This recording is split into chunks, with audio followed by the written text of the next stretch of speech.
quick video for me this month. Listen, I've been on the road traveling to events all across our network, and I would just want to say thank you for the warm welcome that you've given me. It was a pleasure of mine to be at the teacher conventions in BC and in Alberta. We're at one right now. This is Heritage that I'm at in Calgary. I've been at the student leadership events in Manitoba, in Alberta, and in BC. And listen, I just love what your schools are doing. What I'm learning has been so encouraging to me. The leadership network meetings that we've had in BC, in Manitoba, and in Alberta, just been filled with principals who are trying to figure out spiritual formation, who are passionate about the mission that ACSI has. And this has just been so encouraging to me. So the one thing I want to just leave with you this month is simply this. You know, in John, Jesus talks about pruning of trees in the I am statement about the true vine.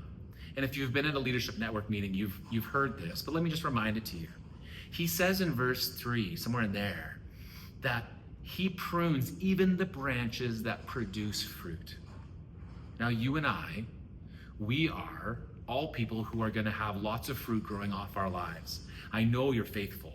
I know you're following Jesus. I know you're leading in some very important ways. And what this verse tells me is that even when things are going good, even when fruit is showing up in our ministry, in our leadership, the Lord still prunes us back a little bit. He still takes some things away. You know, I was preaching on this topic to a camp out in the Okanagan.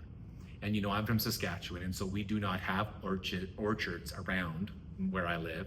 And I was preaching about this passage, and this girl came up and said, "Hey, do you know about the pruning verse?" And I said, "No, not really. Tell me about that."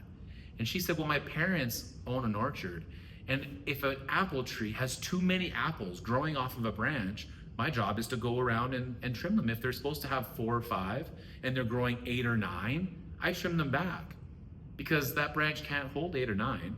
It'll break. We want that branch to be healthy." So she trims back the apples. In a few years later, she goes back, that branch has grown, and it can probably hold 7, 8, or 9. You know, the principle I think Jesus is telling you and me about is that we can only hold so much, even if it's good fruit. And if we try to hold too much good fruit, our branch might break. And he's gonna be pruning us in seasons of success, of effectiveness, of ministry that's growing. We're gonna be pruned back sometimes. And I think you and I have the opportunity to receive that pruning, knowing that the Lord's gone ahead to build a path for us in our leadership, to grow into the ability to handle more and more. A little bit like Parable of the Talents. The one who is faithful with the little he's given is then given more. More will be entrusted to him. And so in this season, if you've experienced some pruning, maybe just pray about that. Be thankful for some of that and trust that the Lord knows what he's doing, and always with the Lord. You know, your best interest in following him and becoming a full follower, full to your potential, is in your best interest. It's in his interest. It's what he's working towards. So hey, I can't wait to see you guys. If you haven't signed up for the Banff Board Administrators Conference, it's coming up right away. We'd love to see you there. And if you're gonna be there, I can't wait to see you, to meet you, and to share some of these experiences that I've been having over the last few months. Guys, God is on the move. God is on the move in this network. And the stories I'm hearing are so encouraging. Be encouraged that you are a part of a movement of God through Christian education in Western Canada and around this world.